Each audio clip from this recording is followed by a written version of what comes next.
Americans have trouble planning for the future because it's so much easier to think about your needs and your wants today. Let's face it, we don't wake up in the morning and think, gosh, I can't wait to do a budget.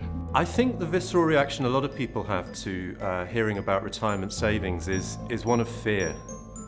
And then coming behind that, I think there's quite often feelings of anger and frustration. And I have to say, I think the industry's quite strongly to blame for some of those feelings. I think the biggest problem with the US system today is that half of all workers are not participating in a workplace retirement savings plan, and for most of those, they don't even have the option because their company doesn't offer one. There are a lot of things that employers can do to make it easier for their employees to save for retirement. Top on the list is automatic enrollment. Put employees into the savings plan so they don't have to think about it. Don't ask people to make so many choices, and don't use a whole lot of jargon in explaining them.